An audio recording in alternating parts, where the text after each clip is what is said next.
कभी ऐसा घर पे होता है ना, थोड़ा सा सिर दर्द हो गया, खांसी जुकाम हो गया या फीवर हो गया और तुरंत हमने मेडिसिन ले ली। ये कितना सही है? सच कहूँ तो ये बहुत ही खतरनाक है। अब पैनिक में आके या आउट ऑफ एंजाइटी अगर हम हर चीज़ का इंस्टेंट मेडिसिन से इलाज ढूंढेंगे तो we know that all medicine are ultimately chemicals. AMR का थोड़ा आप और कह सकते हैं क्या है? You will be surprise to know India में सिंस 1990 हर साल 3 लाख लोग डायरेक्टली एंटीमाइक्रोबियल रेजिस्टेंस के कारण मर रहे हैं। अब भैया वायरल इन्फेक्शन जो कोविड है वो वायरस की वजह से होने वाला एक इन्फेक्शन है। उसके लिए अगर आप एंटीबैक्टीरियल दवा ले रहे हो तो हमारी बॉडी में ऑलरेडी आधा किलो से पौना किलो जितने तो बैक्टीरिया प्रेजेंट हैं जो फ्रेंडली हैं। जब आप एक केमिकल दोगे तो हमारी बॉडी का जो नेचुरल फौना है वो भी कॉम्प्रोमाइज हो गया। अब लोग जनरली क्या करते हैं कि 3 दिन दवा ली, तीसरे दिन उनको अच्छा महसूस होने लग गया कि भाई फीवर वीवर सबसाइड हो गया and they are feeling like a bit healthy. तो नॉर्मली वो लोग क्या करेंगे, अब चौथे दिन की मेडिसिन अपने मन से स्किप कर देंगे। अब वो लोग इंटेलिजेंट है ना, बोल देंगे बॉस अब मुझे चेंज हो जाना है क्योंकि ये केमिकल से मेरा भाई मर चुका है तो अब मुझे म्यूटेट करना है। अब नेक्स्ट टाइम जब वो सेम मेडिसिन बंदा खाएगा so that now the antibiotic is not effective. अब एक चीज होती है डायग्नोसिस, क्या प्रॉब्लम क्या है? प्रॉपर डायग्नोस्टिक्स फैसिलिटीज अवेलेबल नहीं है। अब ये सुपर बग बन चुके हैं कि हम इनको डीबग नहीं कर पा रहे। हम कंप्लीटली तो मेरे को नहीं लगता कि हम एएमआर को कभी डिफीट कर पाएंगे।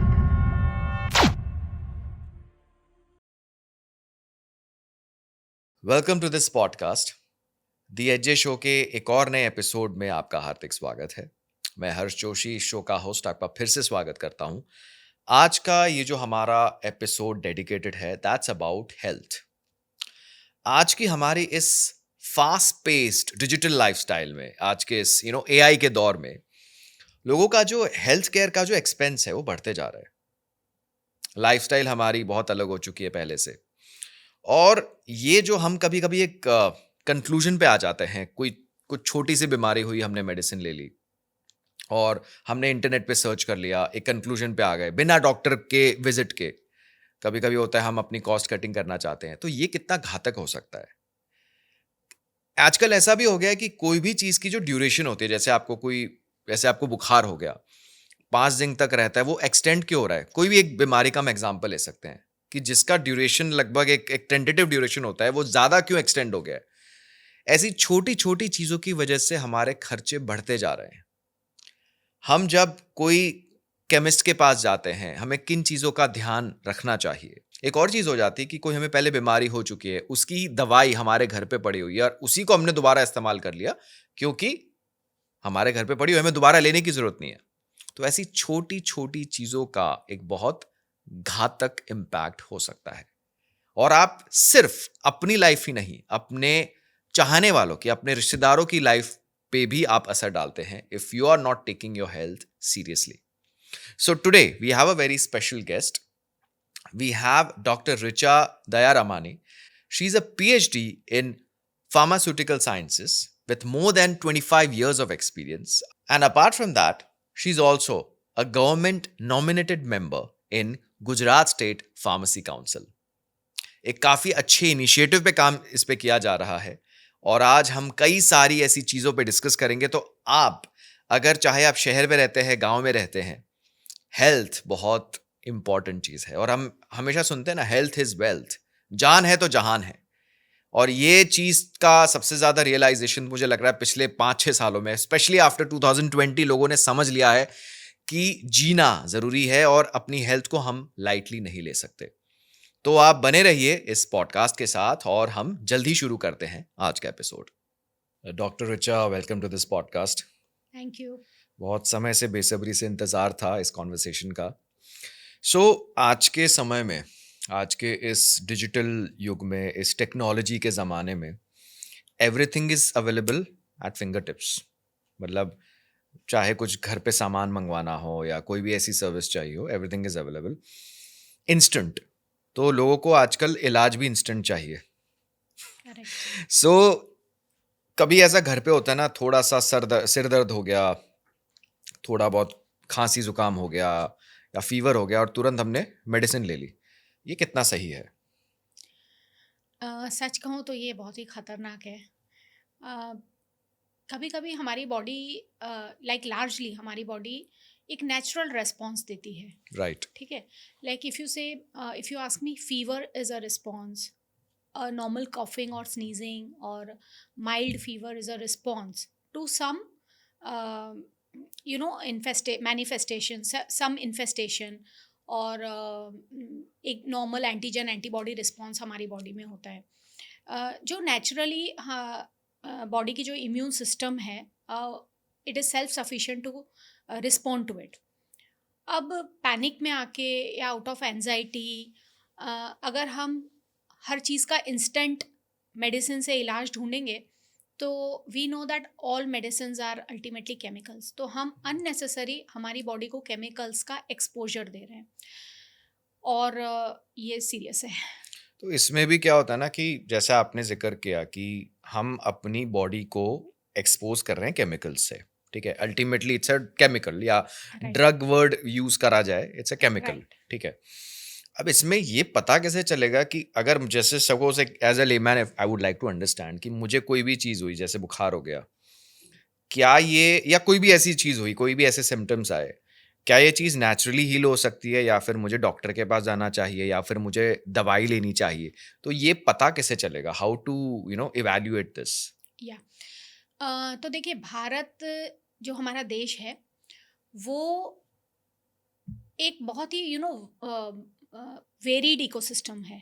और थैंक्स टू क्लाइमेट चेंज अब हम लोग का जो ऋतु परिवर्तन है वो कभी कभी अचानक होता है, और इट्स नॉट लाइक के पहले जैसे सीजन्स होते थे, एक right. Defined season right. Timings होते थे। आज वो नहीं है। खासकर जो शहर में रहने वाले लोग हैं उनके लिए तो बिल्कुल ही नहीं है। प्लस हमारा जो ट्रैवल शेड्यूल्स रहता है, तो we kind of are expose to varied environment and right. Surroundings. तो ये अडेप्ट करने का एक प्रोसीजर रहता है हमारी बॉडी का, जिसमें जैसे ही से टेम्परेचर डिफरेंस आया या सीजनल चेंज आया, पार्टिकुलेट एयर का हमारा चेंज रहता है, सर्दी गर्मी हो जाती है, जैसे एसी से बैठे हैं और बाहर धूप में निकले, तो एक नेचुरल बॉडी रिस्पॉन्स देती है, जिसकी वजह से टेम्पररीली हमें थोड़ा सा माइल्ड फीवर हो सकता है, या स्नीजिंग हो सकता है, स्किन रैश हो गया, रनिंग नोज हो गई।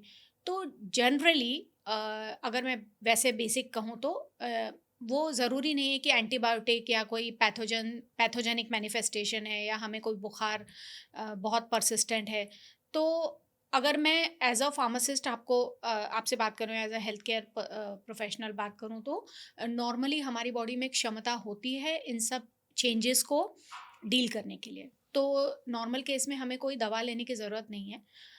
मे बी अगर सीजनल चेंज है, जैसे वायरल इन्फेक्शन वगैरह हाँ। होते हैं, तो उसमें अपनी बॉडी में क्षमता होती है, और 2 से 3 दिन में वो सेल्फ हील कर सकते हैं with a mild some kind of precautions, कि भाई गर्म पानी पियेंगे, थोड़ा फास्टिंग करेंगे, और कम खाएंगे, अच्छा रेस्ट करेंगे, तो नॉर्मली हमारी बॉडी उसको डील करने में सक्षम है। लेकिन हाँ, अगर आपको परसिस्टेंट फीवर है, 3 5 5 दिन, 3 दिन के बाद भी अगर आपका फीवर उतर नहीं रहा है और आपका परसिस्टेंट है, जैसे ना डिफरेंस क्या आता है वायरल और बैक्टीरियल फीवर में, अगर हम देखें तो या वायरल और बैक्टीरियल इन्फेक्शन में, कि वायरल इन्फेक्शन में एक पैटर्न होता है, हम्म। और जो फीवर होता है वो होता है माइल्ड से मॉडरेट, यानी हार्डली वो 101 या 102 क्रॉस करेगा। और लाइक सुबह फीवर है, दोपहर को नहीं है, शाम को फीवर आ रहा है, या ऐसा इस तरीके का राइट। कुछ राइट। पैटर्न होगा। साथ में क्या होगा, फुल बॉडी एक होगा, ठीक है, मे बी हेडेक होगा साथ में। सो हम्म। ये जनरली ये सिम्टम्स हैं नॉर्मली एक वायरल इन्फेक्शन के। जबकि जो बैक्टीरियल इन्फेक्शंस होते हैं, जैसे कि यूरिनरी ट्रैक्ट इन्फेक्शन हो गया, या इस टाइप का कोई बैक्टीरियल इन्फेक्शन है, या लोकलाइज्ड ईयर इन्फेक्शन हो गया, आई इन्फेक्शन हो गया, तो ये होते हैं बैक्टीरिया की वजह से।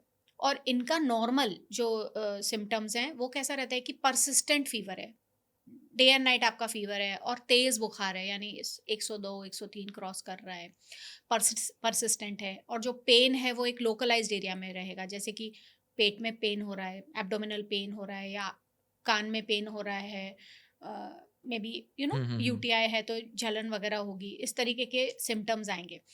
तो हमें एंटीबायोटिक दवा जो एंटीबैक्टीरियल दवाएं हैं वो कब लेना है? नॉर्मली बैक्टीरियल इन्फेक्शन के टाइम पे, जब हमारा फीवर जो है वो परसिस्ट कर रहा है, एक मेंटेन्ड है कि हर दिन फीवर है ही है रोज, और कह सकते हैं 3 दिन से ज़्यादा है, 3 दिन से ज्यादा है ना? तो हमें एंटीबायोटिक्स की तरफ हाँ, जाना है। एंटीबैक्टीरियल दवाओं की तरफ, एंटीबैक एंटीबायोटिक्स की हाँ, तरफ जाना है। एंटीबायोटिक। अच्छा, एक और तो चीज़ है, मैं जैसे जो भी इस पॉडकास्ट को सुन रहे हैं, ऑफ कोर्स ये एक काफ़ी कई चीज़ों पे हम और बात करने वाले हैं। एक साधारण शब्दों में एंटीबायोटिक ये होता क्या है exactly? Okay, so let me give you a perspective of anti microbial agents, है ना? या हम जो इन्फेक्शन को ट्रीट करने के लिए हम जो दवाई as a whole, as a group लेते हैं, तो एंटी माइक्रोबियल्स 4 टाइप के हो सकते हैं: anti bacterial, anti viral, anti fungal और एंटी पैरासाइटिक। ये ब्रॉड क्लासिफिकेशंस हैं। तो जितनी भी एंटीबायोटिक्स मार्केट में मिल रही हैं, तो हम लोग antibiotic is a synonym word colloquially used for antibacterial agents, okay, क्योंकि एंटीबैक्टीरियल। उसी पे सबसे ज़्यादा रिसर्च है और उसी के सबसे ज़्यादा मॉलिक्यूल्स या दवाई मार्केट में अवेलेबल है ना? तो एक टाइम था इंडिया में, मतलब after specially India and the globe across के, ज़्यादा पहले ना कोलेरा और इन सब से लोग ज़्यादा मरते थे। क्यों? क्योंकि वो बैक्टीरिया वाले रोग थे। विब्रियो कॉल मीन्स उसके जो पॉजिटिव ऑर्गेनिजम्स हैं वो बैक्टीरिया कैटेगरी को बिलोंग करते हैं। तो उसके लिए जो जितनी भी रिसर्च पहले उसी के लिए हुई, TB, you know, tuberculosis. Tuberculosis, या तो उसके लिए जो रिसर्च हुई वो ब्रॉड, फिर ऐसे केमिकल्स मिल गए, लाइक अगर हम जर्नी ऑफ रिसर्च का अगर हम बात करें, तो बहुत सारी दवाइयाँ जो ऐसी आ गई जो केमिकल एजेंट्स हैं, all medicine are like chemicals only, तो वो ज़्यादा इफ़ेक्ट कर रही थी बैक्टीरिया वाले जो रोग हैं, बैक्टीरिया से होने वाले जो डिसीजेज हैं उनके लिए, या इन्फेक्शंस हैं उनके लिए। तो डेवलप हो गए एंटी बैक्टीरियल एजेंट्स। लेकिन साथ में जैसे मलेरिया का इशू आ रहा है, अभी इंडिया एक ट्रॉपिकल कंट्री है, तो मलेरिया या पेस्ट्स जो होते हैं उनसे भी रिलेटेड कीटाणु जो होते हैं, टेप वॉर्म, रिंग वॉर्म, इस टाइप के जो इन्फेक्शंस होते हैं, तो वो हो रहे हैं parasitic infections. Now what are parasites? के ऐसे माइक्रो ऑर्गेनिजम्स जो होस्ट की बॉडी में अटैच हो जाते हैं, होस्ट की बॉडी से ही न्यूट्रिशन लेते हैं, लेकिन होस्ट को नुकसान पहुंचाते हैं, ओके। खुद फ्लरिश होते हैं अरे, ऐसे। हमारे संपर्क में आते मे बी थ्रू मस्कीटोज या हाँ, कोई थ्रू ऐसे मॉस्किटो, सम एनवायरमेंटल। वेक्टर्स, या ओके। तो ये हो गए एंटी पैरासाइट्स। जैसे कि malaria is a very classic example of parasitic infection. Fungal infection जैसे दांत, खाज, खुजली kind of things, you know, may be due to, generally fungal infections होंगे आपके स्किन पे, हेयर पे, इसको एलर्जी भी कह सकते डैंड्रफ। हैं? नो, एलर्जी अलग एलर्जीज आर चीज हो गई। डिफरेंट, या। ओके। तो ये फंगल इन्फेक्शंस हैं, ठीक है? तो जैसे कि स्किन रिलेटेड, स्किन पे रैशेज हो रहे हैं, डर्मेटाइटिस, इस टाइप के फंगल इन्फेक्शंस जो फंगस की वजह से हो रहे हैं, तो इसके लिए हम जो दवाइयों का इस्तेमाल करेंगे वो anti fungal category of medicine will be used. अब आए वायरल्स, तो एंटी वायरल्स उनके लिए जो यूज होंगे, जैसे कि से very famously Covid example, covid was a viral disease, okay? HIV is a viral disease, Ebola, Zika virus, ये सब वायरस से होने वाले जो डिसीजेज हैं। तो इनके लिए जो मेडिसिन हम यूज करेंगे वो एंटीवायरल एजेंट्स हैं। और राइट। सबसे ज़्यादा, लाइक अगर ये 3 कैटेगरी 20% या 25% अगर हम माने, तो 75% जो बाकी के जो इन्फेक्शंस होते हैं वो होते हैं बैक्टीरिया वाले, बैक्टीरियल इन्फेक्शन बैक्टीरियल से, जैसे इन्फेक्शन। कि TB, pneumonia, urinary tract infection, throat infections, you know, so ear infection and then localized organ related specific infections, तो वो सब होते हैं बैक्टीरिया की वजह से, जिसका कॉजेटिव ऑर्गेनिज्म जो है वो एक बैक्टीरिया है। ओके, नाउ बैक्टीरिया भी बहुत सारे टाइप के होते हैं। तो बैक्टीरिया के लिए जो हम दवाई लेंगे वो हम कहेंगे एंटी बैक्टीरियल। तो बेसिकली अगर हम क्लासीफाई करें, जो ब्रॉड क्लासिफिकेशन एंटी माइक्रोबियल्स का 4 types: anti bacterial, anti viral, anti fungal, anti parasite. अब कॉमन लेमैन को तो पता नहीं है, उसको तो सिम्टम आ रहा है बेसिकली, ठीक है? कॉमन इंसान है, राइट। कॉमन लेमैन है, तो he is not that aware कि वो जाके पहले अपना टेस्ट कराएगा। उसको तो टेस्ट रेकमेंड करेंगे doctors. He will go to the doctor to treat the symptoms basically. अब वो सिम्टम्स करेक्टली आइडेंटिफाई हों, उसके टेस्ट हों, उसके बाद डॉक्टर एडवाइस करेगा, प्रिस्क्राइब करेगा, भाई ये मेडिसिन आप लो. If we have ways and means to identify the causative organism, right, then they will prescribe the medicines. So this is the actually ideal course of action that should happen. But इसमें होता क्या है कि जैसे कोई symptom हुआ तो आजकल तो क्या है ना, जैसे we are living in a information age, Yeah. कि जैसे कुछ सर्च कर लिया, इंटरनेट पे सर्च कर लिया, और आजकल तो एक और चीज़ हो गई है आर्टिफिशियल इंटेलिजेंस, Yeah. कि मुझे ये महसूस हो रहा है और मुझे क्या करना चाहिए, तो वो जवाब देता है. आजकल ऑनेस्टली काफ़ी लोग ऐसा करते हैं Yeah. Yeah. Rather than going to a doctor. या फिर ऐसा भी होता है कभी कभी कि पिछली बार मुझे कुछ ऐसा हुआ था, तो केमिस्ट ने, या पहले बेशक गए होंगे डॉक्टर के पास या नहीं गए, केमिस्ट ने ये दवाई दी और इससे सही हो गया, तो इस बार भी यही रिपीट कर लेते हैं, अपने आप एक कंक्लूजन पे आ जाते हैं. हाँ. तो ये फिर ये बहुत प्रिवेल कर रहा है. आपने बहुत अच्छा क्वेश्चन पूछा है, क्योंकि this is actually majority of us are doing like this, majority of people are doing like this. देखो, इसके 2-3 कारण भी हैं, एक्चुअली जेन्युइन कारण भी हैं, क्योंकि visiting the doctor, visiting the chemist is a time consuming and definitely, it costs you, या इट इन्वॉल्व सम कॉस्ट है. Right right, and India by far and wide is like everybody is concern about cost. Yes. ठीक है, health care cost काफी matter करता है. एक perception होता है ना, डॉक्टर को कुछ बोल दिया तो खर्चा तो कराएंगे, ये होता नहीं. I am sorry to say, but I am no offense, but ऐसे होता है यार, खर्चे खर्चे बढ़ जाएंगे हमारे. बिल्कुल बिल्कुल बिल्कुल, दैट इज द माइंडसेट. तो और उसमें क्या होता है कि गूगल आपका एक आपको लगता है कि यार गूगल पे अवेलेबल तो है, let me ask the internet, I mean it's a handy tool available at my finger tips. तो व्हाई नॉट आस्क इंटरनेट, है ना. तो वो अपना टाइप कर देते हैं कि ये सिम्टम है. आप अब गूगल जो है ना, वो तो क्या है, जो इंटरनेट पे डेटा है उसी में से कुछ आपको इन्फॉर्मेशन दे रहा है. And same is like AI also. AI कहाँ से निकालेगा, उसका सोर्स भी वही है कि जो भी नेट पे डेटा अवेलेबल है वहीं उसी से को fetch ही करता है. फेच करता है. लेकिन it does not have the like actual intelligence, you know, to differentiate. और आप भी अपने सिम्टम्स, अपने महसूस जो आपको हो रहा है उसी के बेस पे आप सिम्टम डाल रहे हो, which may not be correct. You may not be a proper person to identify your symptoms and go through the root cause. और इसीलिए 5.5-6 साल की डॉक्टर्स, मतलब एक मिनिमम बेसिक MBBS डॉक्टर इतनी पढ़ाई कर रहा है, इतना लोग लगे हुए हैं रिसर्च में, तो they have a wider insights and, you know, deeper insights Right. to identify what can be the root cause, and there are certain specific tests and all. So it is not like a ऐसा doctors भी कोई बैठे नहीं है कि भाई आपको, I mean they अब तो 6 साल पढ़ाई हाँ, की एक पढ़ाई सब्जेक्ट किए में हुए मजाक थोड़ा हैं, ना है. मजाक नहीं है. तो उनको भी अपना एक पर्सपेक्टिव है, उनको अपनी एक इंटेलिजेंस है, और उन्होंने इतना पढ़ाई किया है, तो दे नो बेटर के, है ना. And plus when we talk about medicine, तो अब एक सिंपल है कि अगर हम खाना भी थोड़ा ज़्यादा खा लेते हैं, ठीक है, तो हमें गड़बड़ हो जाती है. तो आप सोचिए, आप दवा अगर आप कम ज़्यादा या ऊपर नीचे खाओगे, ठीक है, विदाउट अप्लाइंग योर माइंड, तो उसके इम्प्लीकेशंस किस हद तक हो सकते हैं, क्योंकि दवा भी अल्टीमेटली क्या है कि वो केमिकल्स है, केमिकल ही है. और उसका डोज बहुत मैटर करता है. Like there is a saying कि केमिकल जो है वो डोज भी हो सकता है, anything for that matter can be a medicine और a poison, right. And what will govern whether a chemical will act or something will act as a medicine or as a poison is the dose.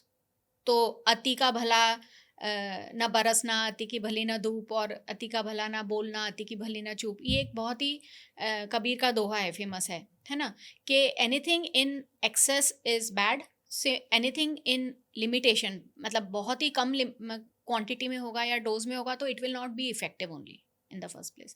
तो similar kind of thing will happen on, hold true for the drugs also. Chemicals, आपको किस, उसका indication क्या है, आप किस संजोग में, मतलब किस सिम्टम के लिए क्या मेडिसिन यूज़ करना है. और आजकल हमारे मतलब ऑल ओवर द वर्ल्ड, और इंडिया तो डायबिटिक कैपिटल है, तो every other person is suffering from some और अदर डिसऑर्डर. यस. है ना. बहुत सारे लोग डायबिटीज, हार्ट रिलेटेड प्रॉब्लम्स हैं, कोई एंटासिड्स ले रहा है, क्योंकि बहुत सारे ओवर द काउंटर मेडिसिन भी अवेलेबल हैं, तो वो भी तो अल्टीमेटली केमिकल्स तो हैं ही, है ना. किसी को थायराइड का प्रॉब्लम है, कोई लोग वैसे ही अपने मेंटेन करने के लिए न्यूट्रिशनल सप्लीमेंट्स ले रहे हैं, कंटिन्यूअसली हो रहा है। और एक और चीज़ है कि अब तो दवाई भी आप एक एप्लीकेशन में ऑर्डर कर सकते हो, कर सकते हैं, वो भी लेकिन एक चीज़ है। और साथ में मुझे लगता है कि जो एक वर्ड होता है, जैसे इन सब में एक there is some correlation with this particular word जो हर किसी में अब नहीं रहा, वो है सहनशीलता। बिल्कुल क्योंकि हम इस जो आजकल जैसे होता है ना, ई कॉमर्स, एक समय में अभी भी ई कॉमर्स है, बट अब तो एक और नया वर्ड आ गया, क्विक कॉमर्स। तो करेक्ट, जो हमारी सहनशीलता और पेशेंस होती है वो बहुत कम हो गई कम है। हो गई है। सबको फटाफट रिजल्ट चाहिए, तो उस चक्कर में जो अवेलेबल है, हाँ ठीक है ये बुक करो या तो ये ले कहते हैं ना, लो। Patient has to be patient, yes, but actually patients are not patient, they are impatients, right. Right? तो पेशेंट का वर्ड ही यही, मतलब may be the origin of this word is like to have patience. Yes, you हाँ, need to have patience for you that. Need to have patience, but वो symptom ऐसा है और किसी को दर्द सहना नहीं है, एंड सॉल्यूशन भी अवेलेबल है, एक्चुअली बहुत ही नियर बाय अवेलेबल है, and even on the internet also, quick commerce जैसे आपने कहा, they are available. So why to wait? तो लोग क्या करते हैं, फटाफट गूगल से कहते हैं, खुद ब खुद सेल्फ मेडिकेशन करते हैं, खुद से मेडिसिन मंगा लेते हैं, या तो घर में जो कुछ मेडिसिन अवेलेबल हैं, they literally apply hit and trial method हाँ, करके ऑन देख लेते हैं। देमसेल्व्स, के देखते हैं, एंड देन डॉक्टर को तो कुछ समझ नहीं रहे। मतलब ये ड्रेस थोड़ा है कि ट्राई करके देख लेते हैं, अच्छी लगेगी तो राइट, चलो कोई राइट, और ले लेंगे। Of right. Course, jokes apart, but ये it's a serious concern it's a कि आप, और कंसर्न। एक और परसेप्शन पता है क्या है? ये शायद पता नहीं ऐसा माइंडसेट कब से बना हुआ है कि डॉक्टर वो सही है, अच्छा है, जो आपको कुछ देता है दवाई। राइट, मतलब हम कहीं जा रहे हैं, हमें खाली हाथ वापस नहीं आना। सही बात है। ये भी एक परसेप्शन है, तो ये भी इसका एक आप क्या परसेप्शन हो कहेंगे? रही है। काफी ऐसे डॉक्टर्स जेन्युइनली कहते हैं आपको कुछ करने की जरूरत नहीं है। अब हम्म, वो एक्चुअली अपनी जेन्युइन चीज बता रहा है, दैट सही दिस इज अ बात है, नेचुरल हील। सही बात बट है। हमें लगा यार, काफी लोग का, see I hmm, thought like, I always think like that कि अगर वो कह रहा है तो कुछ, होगा, दे हैव हाँ, years of experience, there is some reason. या बट काफी लोग ऐसा सोचते हैं कि नहीं यार, ये डॉक्टर को कुछ एक्सपीरियंस नहीं, कहीं और हाँ, जाते हैं। उन्होंने दवाई नहीं हाँ, दी, दवाई या नहीं दी, दवाई लिख के नहीं दी। और ना एक बात और हर्ष जो आ रहा है ना, कि ये डॉक्टर की दवा लगी नहीं, हाँ, है ना? तो डॉक्टर की दवा लगी नहीं, उसका और भी डीपर कारण भी हो सकते हैं। एक, कि आपने टाइम पे डॉक्टर को दिखाया नहीं, आपने पहले सब कुछ घरगथ्थू और घर पे जो अवेलेबल थी मेडिसिन वो सब कर ली, और जब लास्ट रिसोर्ट के तरह से आपने डॉक्टर के पास विजिट किया, राइट, एंड एक a that can be a thing, and secondly कि आप रेजिस्टेंट हो वो पर्टिकुलर दवा के लिए, जैसे राइट, आपने डॉक्टर के पास गए और डॉक्टर ने आपको मेडिसिन प्रिस्क्राइब की, there may be an underlying cause that is anti microbial resistance, that is also, you will be surprise to know that India में सिंस 1990 हर साल 3 लाख लोग डायरेक्टली एंटी माइक्रोबियल रेजिस्टेंस के कारण मर रहे हैं, ओह, है ना? एंड क्लोज टू 10 लाख लोग हर साल इनडायरेक्टली एएमआर रिस्पॉन्सिबल है।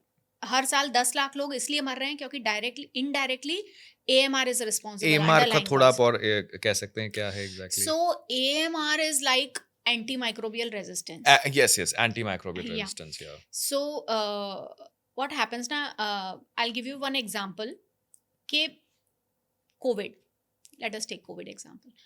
तो कोविड में हमने क्या देखा ना, फर्स्ट वेव जो थी वो छोटी थी as compare to the second wave, Yes, and first wave में नो डाउट लोग की डेथ हुई, लेकिन second wave was very difficult to treat, वो ज़्यादा घातक वो थी। ज़्यादा घातक थी और ज़्यादा लंबी भी चली। क्यों? क्योंकि first wave, now see we know that Covid आया कि कैसे, वायरस के वजह से आया, और वायरस की वजह से जब कोविड आया तो लोगों ने इंस्टेंटली क्या किया, सबसे ज़्यादा एजिथ्रोमाइसिन यूज़ किया, Hmm. है ना? क्योंकि उसके सिम्टम जो थे वो अपर रेस्पिरेटरी ट्रैक, कोल्ड, कफ, बुखार, यही सब सिम्टम्स थे, difficulty in breathing, Right. And they just took this azithromycin और एम्पेरिकल यूज ऑफ मेडिसिन, क्योंकि वो तो एक्चुअली समय भी ऐसा था कि वो इतना फास्ट स्प्रेडिंग पेंडेमिक था कि डॉक्टर्स themselves अवेलेबल नहीं थे, मेडिसिन की इतनी शॉर्टेज हो गई थी, sanitation is also big, hygiene and sanitation, we must talk about that also later, but hand wash habits नहीं है हमारे यहाँ पे, एंड हाइजीन हैबिट्स बहुत कम, मतलब हाइजीन लोग प्रैक्टिस करते हैं। तो इन सब चक्कर के वजह से भी क्या हुआ कि वायरल इन्फेक्शन जैसे कैच हुआ, Covid virus was a very fast spreading virus, Yes. But the point that I want to make is, लोगों ने एम्पेरिकली मेडिसिन लेना खाना शुरू किया, कभी एजिथ्रो ले रहे हैं, कभी एमोक्सिसिलिन ले रहे हैं, अपने घर आप में ही। जो पड़ा है, हाँ, अब इसमें क्या है कि कई लोगों को तो वायरल इन्फेक्शन था, लेकिन कई लोगों को नॉर्मल बैक्टीरियल इन्फेक्शन भी था, ऐसा भी हो सकता है ना? कई लोग डायबिटिक मेडिसिन जो ऑलरेडी ले रहे थे और जिनका इम्यून सिस्टम कॉम्प्रोमाइज था, वो भी मेडिसिन लिए जा रहे हैं।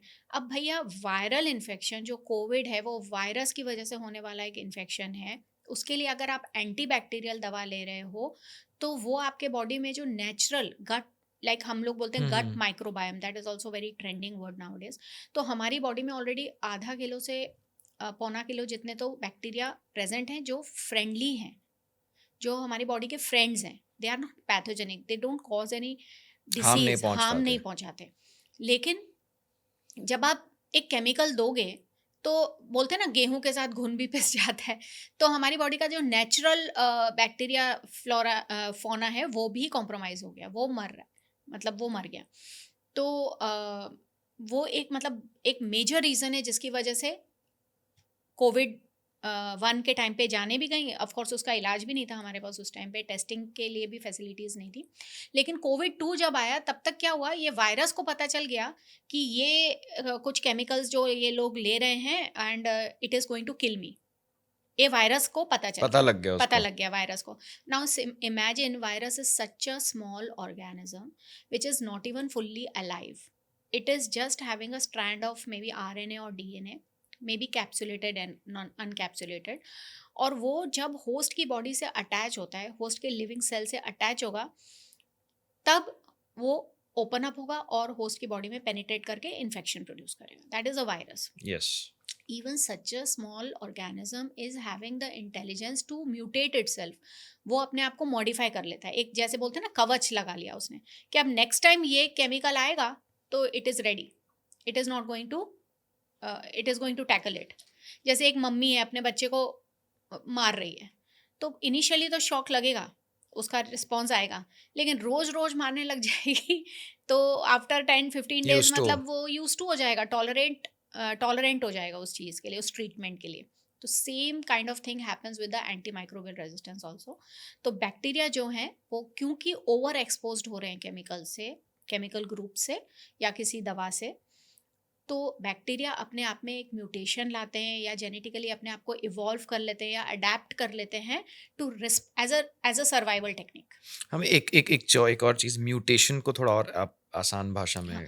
म्यूटेशन मीन्स चेंज कर लेना, अपने अच्छा, चेंज जेनेटिक करना। प्रोफाइल में चेंज कर लेना, ऐसा। मतलब जैसे उस टाइम पे लोगों ने मेडिसिन वगैरह ली, हाँ तो उसने अपने आप को अडेप्ट कर लिया कि इस तरह की हाँ मुझे हाँ, ग्रो करने से ये चीजें मुझे रोक सकती रोक है, तो सकती उनको हैं, पता हाँ लग गया था। हाँ।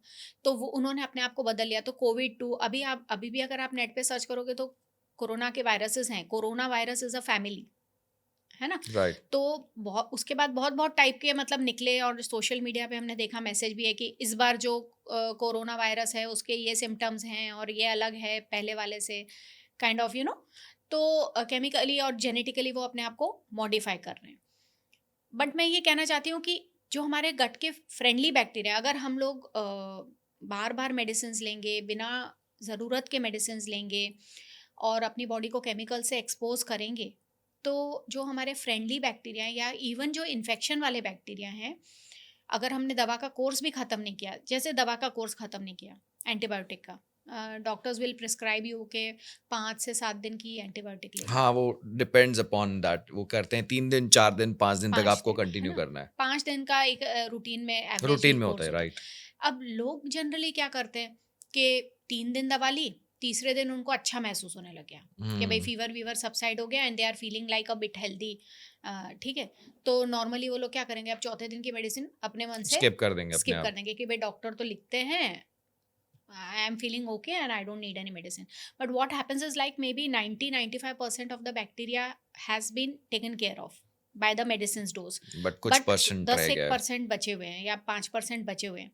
अब वो लोग इंटेलिजेंट है ना, तो वो बोल देंगे बॉस अब मुझे चेंज हो जाना है, क्योंकि ये केमिकल से मेरा भाई मर चुका है, तो अब मुझे बदल म्यूटेट जाना है, करना है, म्यूटेट मतलब करना है। म्यूटेट करना है। तो रिपीटेड एक्सपोजर से क्या हो जाएगा कि वो लोग अपने अंदर ऐसा चेंज ले आएंगे अपने जेनेटिक मेकअप पे। अब नेक्स्ट टाइम जब वो सेम मेडिसिन बंदा खाएगा, तो ये वाले जो बैक्टीरिया जो प्रेजेंट हो गए ये कैसे म्यूटेटेड हैं, और इसी को हम बोलेंगे रेजिस्टेंट बैक्टीरिया है या रेजिस्टेंट माइक्रो ऑर्गेनिज्म है। So that now the antibiotic is not effective, you can say, है असर ना, एंड करना इट विल बंद हो टेक जाता है। Longer time for the infection to heal. तो ये जो बैक्टीरिया होता है ना, एक हिसाब से अगर मैं इसको थोड़ा एक अलग एग्जांपल है, जैसे होता है ना कि हम जैसे आपने कोविड 1 कोविड 2 का एग्जांपल लिया। एक चीज़ होती है जैसे हम इन टर्म्स ऑफ प्रिपरेशन, जैसे होता है ना प्री बोर्ड्स, बोर्ड्स, तो हाँ। आपने प्री बोर्ड बहुत जानबूझ के स्कूल वाले भी उसको थोड़ा टफ बनाते हैं कि आपके बोर्ड्स में अच्छे नंबर आए। सही तो एक बात। हिसाब से हमने तैयारी करवा दी, जैसे आपने कोविड 1 का एग्जांपल राइट, लिया। Right, right. तो हमने जो भी ये उस टाइम पे तो कुछ डिफाइंड नहीं था, बट उनको ऑलरेडी जब सेकेंड फेज था, दैट्स व्हाई और ज़्यादा घातक था। बहुत प्रिपरेशन हो चुकी थी उस टाइम पे। या और ना ऐसा भी, जैसे मैं आपको एक एग्जांपल देती हूँ, ट्यूबरक्लोसिस। तो एक टाइम आया था ट्यूबरक्लोसिस के केसेस बहुत कम हो गए थे हमारे इंडिया में, लेकिन अब आप देखोगे कि टीबी फिर से एक मेजर कंसर्न है। उसका कारण ही यही है कि मैं एक सिंपल एग्जांपल देती हूँ, जैसे कि दो लोग हैं, से राम और श्याम फॉर एग्जांपल। अब राम और श्याम दोनों को टीबी हुआ, यानी दोनों को ट्यूबरकुलोसिस बैक्टीरियम पॉजिटिव ऑर्गेनिज्म है, दोनों की बॉडी में इन्फेक्शन है, दोनों की समझो एज भी सेम है, दोनों सेम ही गांव में रहते हैं, ठीक है, राइट। और दोनों एक ही डॉक्टर के पास जाते हैं जो उनको सेम ड्रग लिख के देता है, ठीक है, दोनों को इन्फेक्शन भी सेम हुआ है। तो राम जो है वो दोनों ट्रीटमेंट ले लेते हैं, फुल कंप्लीट ट्रीटमेंट, डोज वोज सब कंप्लीट करते हैं रिलीजियसली, लेकिन राम जो है वो ठीक हो जाता है और श्याम ठीक नहीं नहीं होता, होता। ठीक है। तो ऐसा क्यों, ऐसा ऐसा क्यों? बिकॉज श्याम का जो इन्फेक्शन था वो एंटी माइक्रोबियल रेजिस्टेंट, यानी रेजिस्टेंट वाला बैक्टीरिया ने उसको इन्फेक्ट किया था, जबकि राम का नॉर्मल बैक्टीरिया ने उसको इन्फेक्ट किया था। So it is now not about the person, not about the treatment, Right. not about the doctor, but it is the characteristic of the microorganism. In the concept, अगर resistant type का bacteria उसको infection पैदा कर रहा है, तो जो chemical dose है या जो मेडिसिन का डोज है या एंटीबायोटिक्स उसके लिए जो हम रूटीन में जो ले रहे हैं वो असर नहीं कर रही है। तो एक के लिए थेरेपी इफेक्ट कर रही है, लेकिन दूसरे के वाले लिए के लिए नहीं कर रही है। इफेक्ट नहीं कर रही है, और ये बहुत ज्यादा हो रहा है। और पता है, एक स्टडी ऐसी पब्लिश हुई है, एक बहुत ही रिनाउंड जर्नल है लैंसेट, तो उसमें एक स्टडी पब्लिश हुई है, उसमें ऐसा सामने आया है कि इंडिया के 83% लोग जो हैं वो रेजिस्टेंट बैक्टीरिया कैरी कर रहे हैं हम अपने बॉडी में। 83%। 83%, या मतलब जितने भी सैम्पलिंग हुई होगी, ऑफ कोर्स ऐसा नहीं है कि एकदम भाई आप जनसंख्या को 83% कर दो, ऐसा नहीं, बट जितने जितने जो भी भी सैंपल करे हैं, जितने भी सैंपल किए सैम्पलिंग होंगे किया या जितने भी हाईलाइट हुए हैं, तो जितने भी स्टडी अंडर स्टडी जितने भी ग्रुप हैं उसमें से 83% of the Indians carry AMR resistant, means anti microbial resistant kind of bacteria in their body. जैसे ई कोली काफ़ी सारे इन्फेक्शंस का कॉज है। So if that resistant type of E. coli is present in your body, your UTI will take like months and months to heal.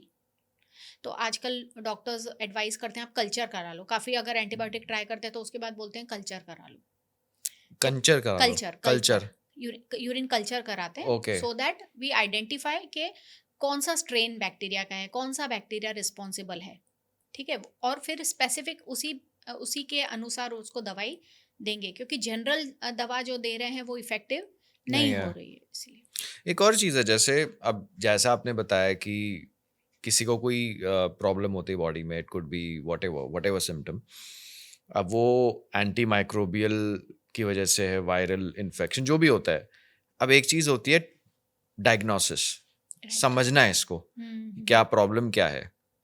इलाज पे तो हम बाद में आएंगे, लेकिन प्रॉब्लम क्या है, तो वो उस पे क्या अभी डेवलपमेंट्स हो रही है, मे बी फाइटॉक ग्लोबली या इंडिया हमारे भारत सरकार के द्वारा। हाँ, तो देखो, सबसे पहले तो डॉक्टर्स भी दवा तो डॉक्टर्स प्रिस्क्राइब कर रहे हैं, दो ही कॉजेज हैं, या तो लोग सेल्फ मेडिकेशन कर रहे हैं जो सबसे प्राइम कॉज है, OTC, और वो क्यों कर पा रहे हैं, क्योंकि OTC में अवेलेबल है, over the counter medical stores पे अवेलेबल हैं वो ड्रग्स, तो like from Gujarat state pharmacy council और फ्रॉम जो नॉर्मल हमारी रेगुलेटरी हेल्थ केयर बॉडीज़ हैं, उन सब लोगों ने, CDSCO ने, सब लोगों ने एक कॉमन जारी कर रखा है गाइडलाइन कि शेड्यूल H1 एंटीबायोटिक, जो बेसिक एंटीबायोटिक्स हैं, शेड्यूल H1 एंटीबायोटिक्स को विदाउट प्रिस्क्रिप्शन आपको सेल नहीं करना है, डिस्ट्रीब्यूशन नहीं करना है, बट स्टिल काफ़ी सारे बार अवेलेबल हैं, मतलब इसका गाइडलाइन का सख्ती से पालन नहीं किया जा रहा है।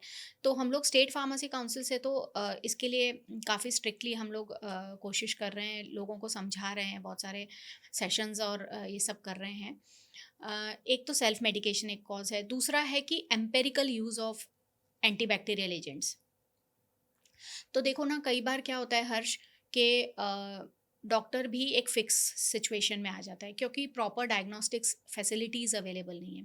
अब इंडिया तो इतना वाइड कंट्री है, डाइवर्स कंट्री है।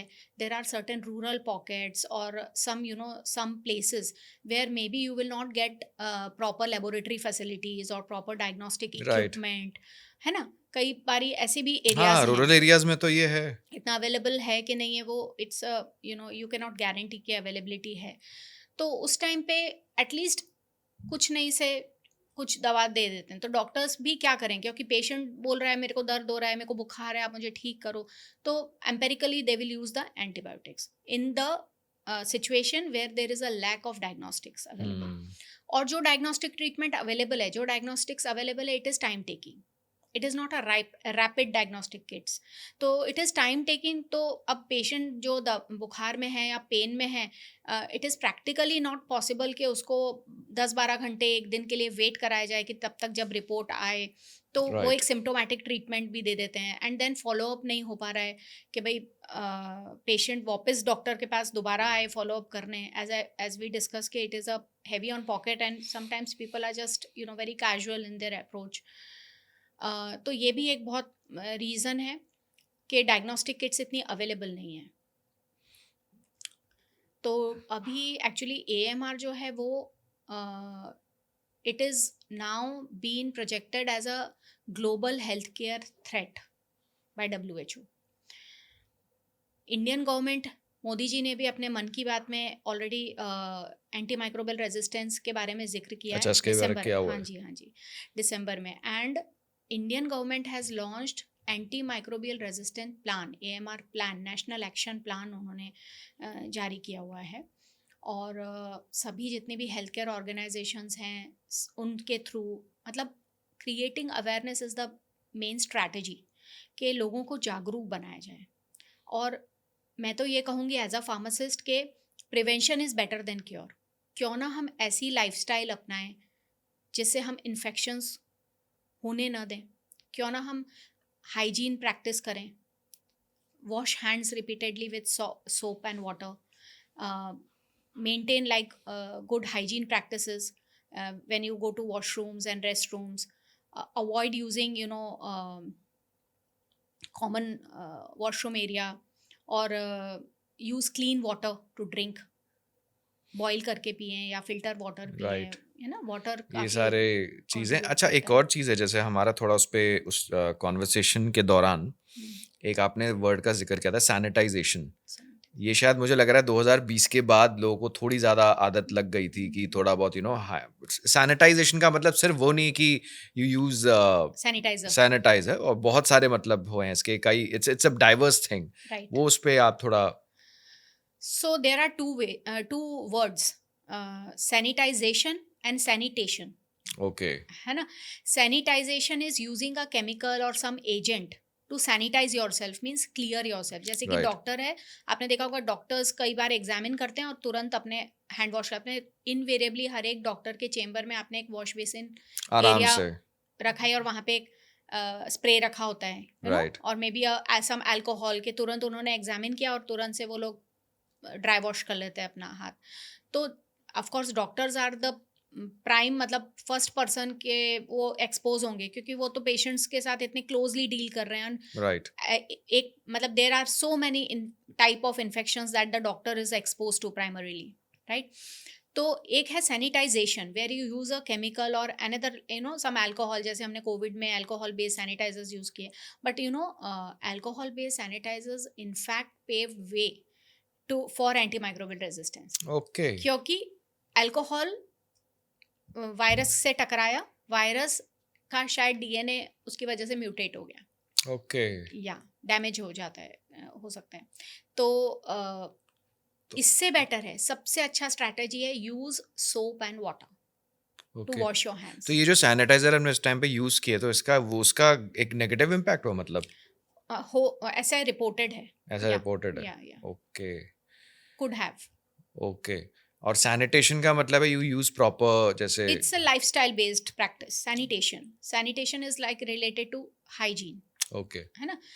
So if you wash hands before meals and after meals, brush twice a day, so they are practice of hygiene and sanitation more like towards the washroom or toilet sanitation, so that is keep your surroundings clean, uh, kind of things, so they are sanitation I practices. Think ये follow होना बहुत जरूरी है और खास करके जैसे हम हमारी लाइफस्टाइल में जैसे हम 5 दिन काम करते हैं 2 दिन ठीक है पार्टी वार्टी होती है अब उसमें क्या है बाहर का खाना तो अब हम कहीं से ऑर्डर करते हैं कहीं जाते हैं Right.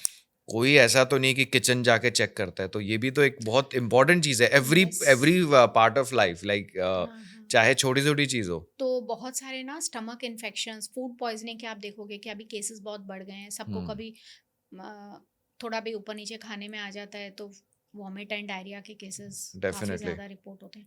So they may be a seed for infection, क्योंकि आपका खाना बन कहीं और रहा है, स्टोर कहीं और हो रहा है और फिर आप तक पहुंच पहुंचता रहा है। है, क्रॉसिंग वेरियस लेवल्स. तो और फिर आप उसको खाना खा रहे हो, we are not sure what we are eating. और उसमें भी जो इस तरह की ऑप्शंस आ गए हैं जैसे इंस्टेंट 10 मिनट डिलीवरी ये 10 मिनट में खाना पहुंच जाएगा बनना तो दूर की बात है पहुंच जाएगा आपके पास हाँ, वो पहुंच तभी जाएगा जब बन के पहले बन आपको के स्टोर करके रखना पड़ेगा ना. इट्स नॉट हाँ के मेड टू कस्टमाइज नहीं है आपके लिए.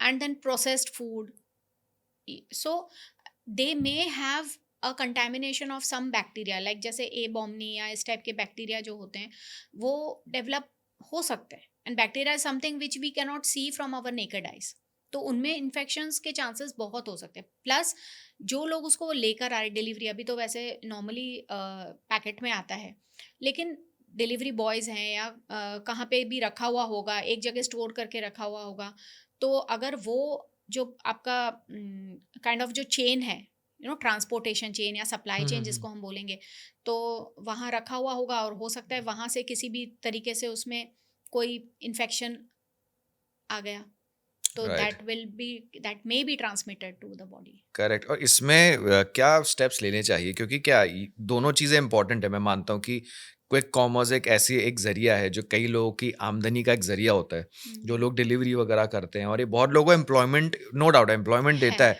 तो ये इंडस्ट्री तो मैं कहूँगा कि हम इस फेवर में हो कि ये ठीक है काम चलना चाहिए लेकिन at the same point of time जहाँ से ये खाना आ रहा है या जो भी ये इंस्टेंट जो बात कर रहे हैं इसमें क्या स्टेप्स लेने चाहिए और क्या गवर्नमेंट इस बारे में कुछ कर रही है?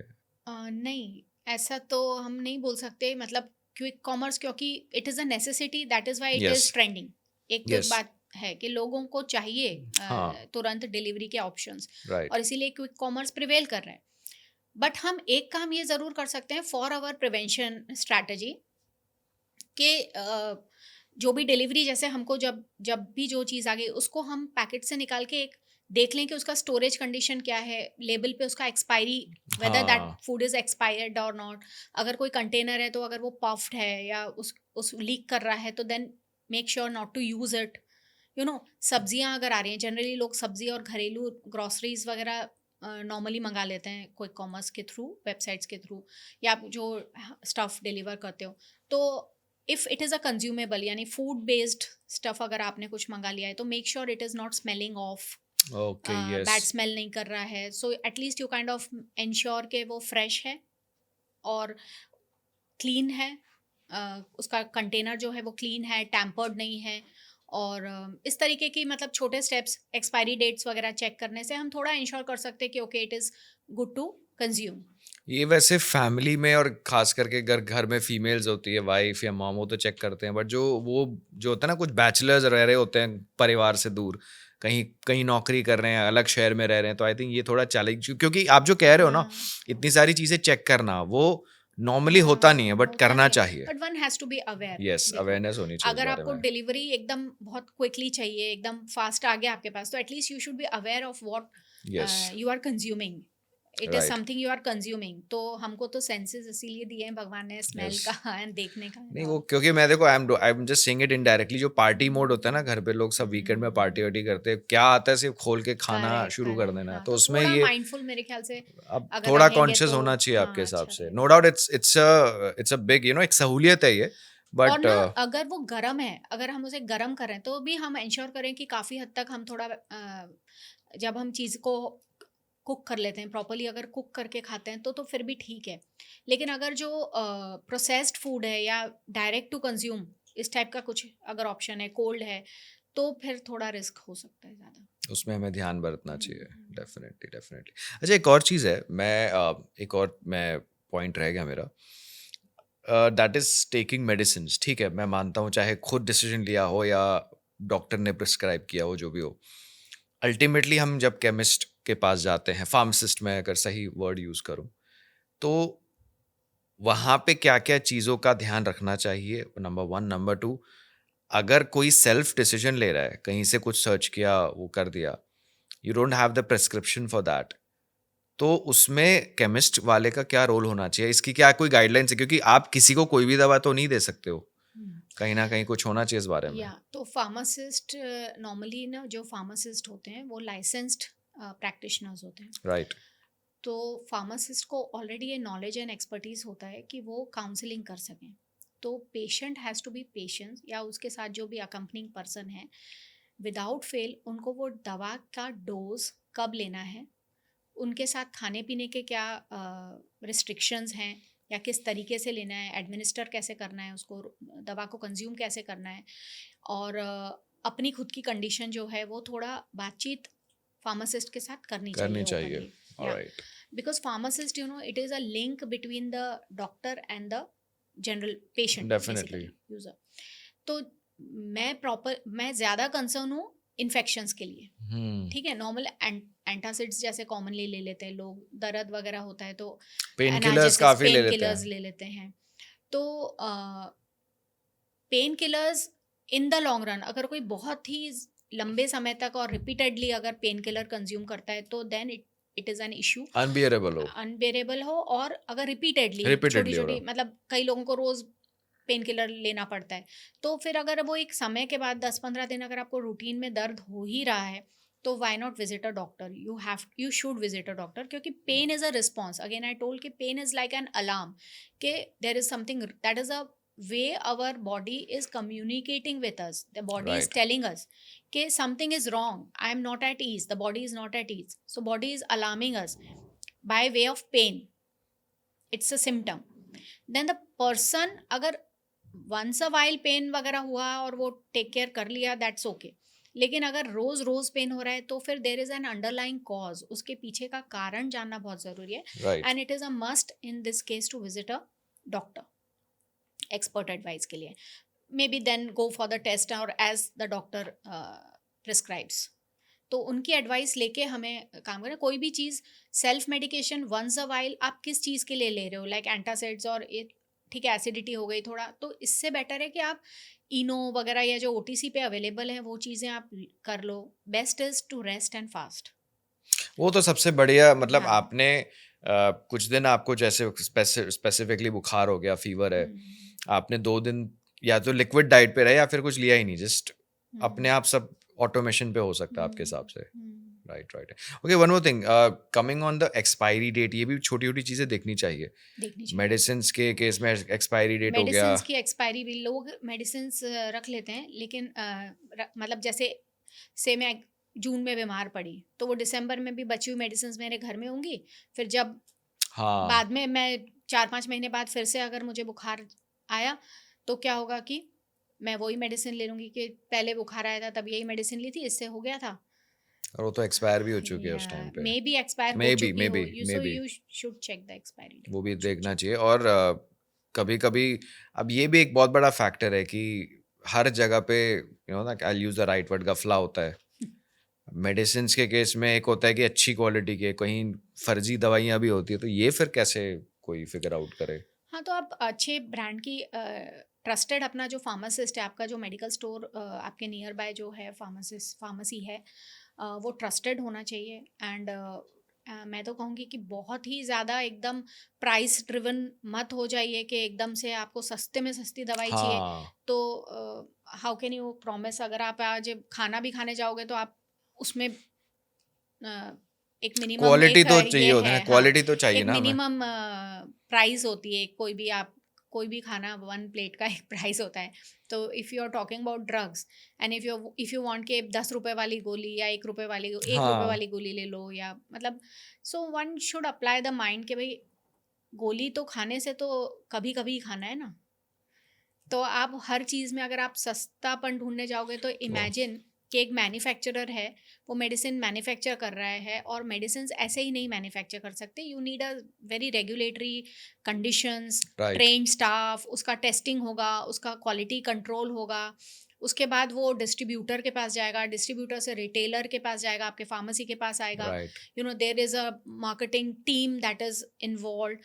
हाउ इज़ इट पॉसिबल कि आप एकदम सस्ते में फिर आप रॉ मटेरियल की क्वालिटी या मेडिसिन की क्वालिटी कैसे कोई वो तो कंप्रोमाइज हो ही जाएगी। तो what I would suggest is every time you should not be so much price driven by your mindset, health के एंड साथ हेल्थ के कॉम्प्रोमाइज़ नहीं साथ कर, कॉम्प्रोमाइज नहीं करना चाहिए। वहाँ पे फिर वो सस्ता-महँगा फ़र्क नहीं पड़ता हाँ, बिकॉज़ मतलब बहुत क्योंकि फिर आपका बाद में लॉन्ग रन में आपको दवा असर नहीं करेगी, तो either the cost of the treatment will anyways become higher only. Your hospital duration will be costing you in the long run. Duration of treatment मतलब कई वही है ना, बारी आप 100 रुपए, 150 रुपए बचाने के चक्कर में फिर लाखों का ही आपका हाँ नुकसान, तो नुकसान अल्टीमेटली तो नुकसान ही हो होना है जाता है, आपका। हाँ। इससे बेटर है maintain a good hygienic lifestyle, practice hygiene, right, and also get yourself vaccinated. बहुत सारे हुँ, लोग वैक्सीनेशन अवॉइड करते हैं, और मतलब ओके ये पॉडकास्ट बहुत ही अच्छा मतलब एक मीडियम है। अ, जब मतलब मदर्स के लिए या फैमिली मेम्बर्स के लिए इट इज़ वेरी इंपॉर्टेंट कि वो अपने बच्चों का वैक्सीनेशन शेड्यूल के मुताबिक पूरा कराएं। गेट हुँ, द किड्स वैक्सीनेटेड, क्योंकि वैक्सीनेशन एक फर्स्ट प्रिवेंशन स्ट्रैटेजी है, of course after hygienic practice, but that's a lifestyle orientation. Right, लेकिन वैक्सीन कराने से हम काफ़ी हद तक एंटीबायोटिक से बच सकते हैं। सो वैक्सीनेशन लेना चाहिए। और कभी भी अगर जैसे if you are not feeling well, may be I am suffering from a viral infection और मे बी हुँ, इन्फेक्शन, तो क्या होगा ना कि मैं तो भी काम पे चले जाऊंगी, मेरे बॉडी में स्टिल माइक्रो ऑर्गेनिजम्स हैं, एंड माई फ्रेंड्स और the people I interact with, may be in a lift और इन ऑन अ एयरपोर्ट और समथिंग, तो अगर कोई उसमें से अगर ऐसा बंदा है जिसका इम्यूनिटी कम है, तो बाय एयर भी बहुत सारा माइक्रोब्स ट्रांसमिट होता है। Right, so while inhaling, so the other person you will act as a carrier basically, आप एक डिजीज को ट्रांसमिट करने में हेल्प कर रहे हो, है ना। तो इससे बेटर है कि whenever you are ill और you are suffering from a cold and cough, wear a mask, better stay at home, take rest, and take work from home. आजकल तो वो पोस्ट ऑप्शंस हो कोविड गए हैं। Work from home is वो अ तो brilliant option. दुनिया ने, यहाँ हमारे देश ने आइडेंटिफ़ाई कर लिया कि वर्क फ्रॉम होम भी होता है, और होता अभी है कई एंड कंपनीज़ ऐसे एक्सेप्टेबल है, हाँ एक्सेप्टेबल है, कई एक्सेप्टेबल है, कंपनियाँ ऐसे काम कर रही है, एक्सेप्टेबल अल्टेन अनलेस कि उनका काम टाइम पे हो रहा है, सो होना है, इट्स हाँ फाइन। हाँ बट एंड आपने जो मास्क की बात कही ना, मास्क अब ऐसी चीज़ हो गई कि ऐसा लग रहा था कि जैसे हम कोई घुटन से बाहर निकले हैं। जैसे पोस्ट ऐसा कोविड या कोविड के समय तो खास, हम जैसे एक नई जगह बिल्डिंग में रहने आए थे, तो काफ़ी बार ऐसा होता है ना, कभी जैसे यहाँ गुजरात में तो नवरात्रि के टाइम सब लोग बाहर निकलते हैं। राइट, तो मैंने कई लोगों से पूछा, "यार आपको कहीं देखा है?" "मैं आपकी बिल्डिंग में तो रहता हूँ।" "अच्छा, अच्छा, मास्क पहन रखा था ना इसलिए देखा।" इसलिए समझ नहीं आइडिया पाया है उन सही। आइडेंटिफाई नहीं। Anyways jokes apart. So yes, जैसा आपने ज़िक्र किया, अवेयरनेस इसके बारे में बहुत ज़रूरी है। अच्छा, एक और चीज़ है, इस बार ये जब ये सब कोविड के समय ऐसी डिस्कशंस होने लग गई थी, ये जो हमारे केस में जैसे ये शेकिंग हैंड्स, ये तो एक वेस्टर्न कॉन्सेप्ट है, और हमारे यहाँ जैसे नमस्ते करते हैं, तो क्या उसका भी कहीं ना कहीं साइंटिफिक रीजन था? ये मैं ऐसी, I I don't think it's out of the context, कहीं ना कहीं। आई रियली डोंट नो, लेकिन नमस्ते करने से ऐसे बोलते हैं कि एक तो आप सामने वाले को रिस्पेक्ट दे रहे रिस्पेक्ट हैं, दे रहे हैं, यस, रिस्पेक्ट दे रहे हैं, it's yes, a gesture, you know where we bow down. क्योंकि मतलब हमारे वैदिक या सनातन सिस्टम में अ, अहम ब्रह्मास्मि, यस, है ना, राइट, तो वो कॉन्सेप्ट लेके कि मैं हूँ वही तुम हो, right, and I respect you. So, as a gesture of giving respect to the other person, नमस्ते का जो मतलब हमारा जो जेस्चर है, आई गेस वो प्रिवेल करता है भारतीय परंपरा में. राइट, राइट, और शेकिंग हैंड्स का जो कॉन्सेप्ट है वो एक वेस्टर्न कॉन्सेप्ट है जो इंडिया में इंडिया का नहीं है.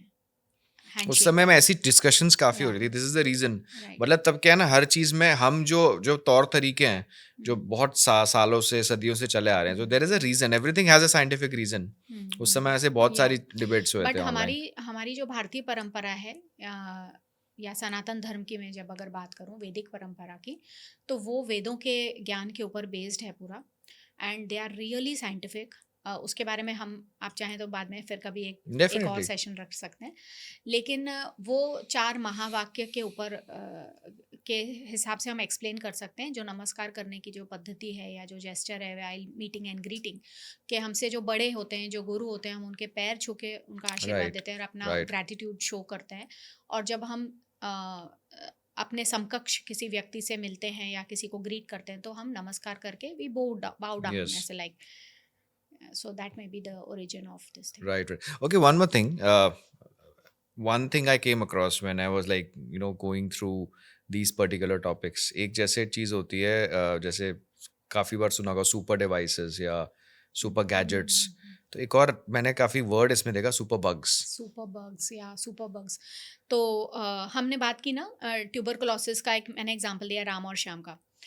तो super bugs is the resistant type of bacteria जो ढीठ हो चुका है मार खा खा के, ओके. है ना. तो super bug are actually those microorganisms या those bacteria in particular which have acquired resistance towards certain drugs, certain normally used drugs, जो commonly used drugs हैं, राइट, उनके खिलाफ उन्होंने resistance develop कर लिया है. तो अब वो बग कर रहे हैं, बग करा तो हमने उसको डीबग कर दिया, लेकिन अब ये सुपर बग बन चुके हैं कि हम इनको डीबग नहीं कर पा रहे हैं. तो अब हम वो जो दवाई जो पहले काम कर रही थी, वो ये super bug is now empowered और has emerged as a mutated और मे बी अडैप्टेड. तो ऐसे ये वेल रिसर्च्ड बैक्टीरियल ऑर्गेनिजम्स हैं या माइक्रो ऑर्गेनिजम्स हैं जिनके ऊपर पूरी रिसर्च हो चुकी है. ICMR is greatly involved in all these research and they have declared certain organisms as a super bug, कि उन्होंने आइडेंटिफाई कर रहा है इंडियन प्रेटेक्स में कि ये इंडियन में नॉर्मली इन्फेक्शंस जो होते हैं, एक तो ट्यूबरकुलोसिस काफ़ी प्रिवेल करता है, यूरिनरी ट्रैक्ट इन्फेक्शन काफ़ी प्रिवेल करता है, UTI is really common, and diabetes में be a cause of right, giving UTI. उसका रीज़न ये मैं कह सकती हूँ कि डायबिटीज़ में यूरिन के अंदर ग्लूकोज आ जाता है. तो उस कंडीशन में क्या होता है कि कई बार अगर इन्फेक्शन है तो बैक्टीरिया है and glucose is a excellent medium to grow the bacteria. Right, तो वो बैक्टीरिया मर नहीं पा रहा है, and if it is a resistant type of infection then आप दवा दे भी रहे हो तो भी नहीं मर पा रहा है. और दवा, जैसे मैंने बोला, एम्पेरिकली हम लोग दवा दे रहे हैं, तो उसमें कैसा हो रहा है ना कि अभी फर्स्ट जनरेशन एंटीबायोटिक्स की भी जनरेशंस हैं, first generation, second generation, third. तो अब अगर जो देखें तो हम लोग एक छोटी छोटी चीज़ के लिए भी हमें AK-47 यूज़ करना पड़ता है ना. नॉर्मल पहले जो तमंचे से काम हो जाता था वो, तो we are kind of using the fourth generation cephalexin, cephalosporin, carbapenems, meropenems, वो अब देना पड़ता है ट्रीटमेंट टाइम पे. So which is kind of really of concern, क्योंकि ये काफ़ी ऐसी दवाइयाँ हैं जो रेजिस्टेंस जो जिसके लिए बैक्टीरिया इजीली रेजिस्टेंट हो जाता है, तो ये एक मैटर ऑफ कंसर्न है. राइट, ये भी एक वो चीज़ है. और जैसा आपने कहा जनरेशन, इसके वो तो ऑफ कोर्स जैसा भी और लाइफस्टाइल चेंज होगी, ये तो चेंज होता ही रहेगा. अभी तो because of overuse of medicine, overuse of antibiotics, हाँ, misuse of antibiotics, misuse of antibiotics. और जो मतलब why I told about lifestyle, because जितनी हमारे पास ये सहूलियत होती जा रही है, इजीली सब अवेलेबल है इन्फॉर्मेशन, जो नहीं होना चाहिए बट फिर भी लोग उसको अवेल करेंगे एकदम. और लोग ना पिल पॉपिंग कल्चर भी काफी प्रिवेल करने लगा है. अब इंडिया में भी हर एक आदमी कोई ना कोई दवा खा रहा है, न्यूट्रास्यूटिकल्स ही खा रहा है, चलो सप्लीमेंट के नाम पे ही खा रहा है, कोई ना कोई दवा खा ही रहा है रोज, तो ultimately they are also chemicals. Then I will also add up to here के जो ये केमिकल एक्सपोजर है वो सिर्फ दवा से तक ही सीमित नहीं है. जैसे कि हम for example a person is having a milk और एग, ठीक है, तो ये एग्स कहाँ से आ रहे हैं? ये एग्स नॉर्मल देसी अंडे नहीं है, ये पोल्ट्री वाले एग्स हैं, ठीक है. अब पोल्ट्री यानी एक पोल्ट्री फार्म होगा जहाँ पे mass scale of production of eggs हो रहा है, तो वो एग्स कहाँ से आ रहा है? मुर्गी या पोल्ट्री से आ रहा है. अब वो पोल्ट्री जो बर्ड्स हैं उनको हेल्दी रखने के लिए उनको एंटीबायोटिक्स दी जा रही है. ओके. तो ये एक साइकिल काइंड ऑफ चेन बन गई. गाय है तो गौशाला या जहाँ से भी मिल्क आ रहा है, तो वो गौशालाएं जो मतलब जहाँ पे 1000 गायें हैं, 500 गायें हैं, वो गायों को हेल्दी रखने के लिए उनको एंटीबायोटिक्स दी जा रहे हैं. कई बार उनको दवाइयाँ दी जा रही हैं ताकि उनका दूध जो है वो ज़्यादा हो जाए, kind of Got to it. Enhance the production. अंडे रोज ज़्यादा से ज़्यादा अंडे, क्योंकि एवरीबडी वांट्स प्रॉफिटेबल बिजनेस. तो मीट एंड वही चिकन आप यूज़ करोगे तो कहीं ना कहीं वो फूड साइकिल में भी एंटर हो चुके हैं ये केमिकल्स. तो रोज़ रोज़ हम वो खाना खा रहे हैं, तो माइनर जैसे वैक्सीनेशन का जो सिद्धांत क्या है, जैसे चिकन पॉक्स के लिए वैक्सीनेशन है, तो हम चिकन पॉक्स का ही वायरस स्मॉलेस्ट क्वांटिटी में लेकर हम बॉडी में एक्सपोज जैसा कर देते हैं, ताकि now it is not any more foreign to us. तो Okay. जब वो वायरस एक्चुअली बहुत सारा वायरस जब हमारी बॉडी के लिए में आएगा इन्फेक्शन पैदा करने के लिए, तो हमारी बॉडी उसको पहचान जाएगी, हमारा इम्यून सिस्टम उसको पहचान जाएगा, और एंटीबॉडीज हमारे अंदर पहले से ही बने हुए हैं, तो हमारी जो एक मतलब लाइन ऑफ डिफेंस है वो रेडी है, तो it will be able to combat that infection, that Right. Virus. So this is the same thing happening कि वो एंटीबायोटिक्स या वो केमिकल्स अब हमारे बॉडी में ऑलरेडी, जो हमारे बॉडी के माइक्रो ऑर्गेनिजम्स हैं या जो फ्रेंडली बैक्टीरिया हैं, वो कहीं ना कहीं उनसे ऑलरेडी एक्सपोज्ड हैं, and they become now resistant, Okay. They acquire So in resistance. a way मतलब हम जो ये फूड वगैरह तो कहीं ना कहीं से सब कुछ बहुत कॉम्प्लेक्स है कॉम्प्लेक्स और है बहुत अभी. इंटर रिलेटेड है. देन एक और यहाँ पे आता है कि केमिकल कंपनी, अब India is the pharmacy of capital of the world, है ना, और हमारी जनसंख्या ही इतनी है, सभी बिजनेस कर रहे हैं, केमिकल्स हमारे यहाँ पे बहुत सारे प्रोड्यूस हो रहे हैं, हम एक्सपोर्ट भी कर रहे हैं दवाइयाँ, दवाओं के केमिकल्स भी यहाँ पे बन रहे हैं. तो ये केमिकल्स भी कहाँ जा रहे हैं? इनका जो एफ्लुएंट है, जो मतलब डिस्चार्ज है, वो कहाँ जा रहा है? या तो पानी में जा रहा है या लैंड में जा रहा है. पानी में भी नेचुरल माइक्रो ऑर्गेनिजम्स हैं, लैंड मिट्टी में भी नेचुरल माइक्रो ऑर्गेनिजम्स हैं, तो वो भी केमिकल से एक्सपोज हो रहे हैं. एंड यही पानी मिट्टी जब हमारे बॉडी के कांटेक्ट में आएगी, या कोई ऐसा इन्फेक्शन इन बैक्टीरिया से या इन माइक्रो ऑर्गेनिज्म से आएगा, they will be resistant. So it's a complex cycle. So what we can do in this thing, in this situation is कि हम कंप्लीटली, तो मेरे को नहीं लगता कि हम AMR को कभी डिफीट कर पाएंगे, कंप्लीटली जीरो तो नहीं कर पाएंगे, नहीं वो तो लेकिन पॉसिबल. हम इसकी speed, the speed with which it is increasing, we can slow it down. How we can slow it down? एक, हम hygiene and health, good healthy practices maintain करें.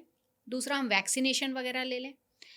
तीसरा, हम माइंडलेसली जो हम एंटीबायोटिक्स या दवाई यूज करते हैं वो एटलीस्ट नहीं करें, है ना. डॉक्टर की सलाह ले लें, टेस्ट करवा लें, एक्सपेरिमेंट ना करें इस पे. एक्सपेरिमेंट ना और सैनिटाइजेशन सैनिटेशन वो प्रैक्टिस भी करें, करे तो आई हेल्दी थिंक यही. प्रैक्टिसेस या हाइजीन प्रैक्टिसेस. सो ओके, ये बहुत ज़रूरी चीज़ें हैं. And the final message you would like to give to everyone who is listening to this podcast, चाहे वो शहर में बैठे हैं या कोई गांव से, अब तो हर किसी के पास यूट्यूब एक्सेसिबल है, कहीं से भी कोई भी बैठा हुआ हो जो एटलीस्ट हमारा हिंदी में पॉडकास्ट हो रहा है, जो उसको समझता हो, उसको उनको क्या आप कहना चाहेंगे, क्या मैसेज देना चाहेंगे?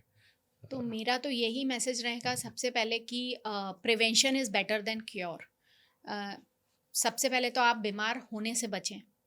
सेकेंडली, अगर आप दवा ले रहे हैं तो एंटीबायोटिक्स का इस्तेमाल खुद से ना करें या कोई गूगल या इंटरनेट के सलाह से ना करें. प्रॉपरली आप डॉक्टर को विजिट करें, उसको हल्के में ना लें.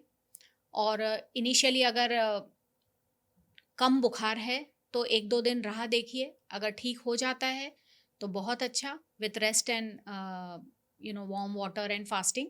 लेकिन अगर परसिस्टेंट फीवर रहता है then you definitely visit the doctor, go for the test as per the advice of the doctor. जो डॉक्टर आपको सलाह देते हैं उसका पूरा पालन करें और दवा का जो डोज है उसको कंप्लीट करें।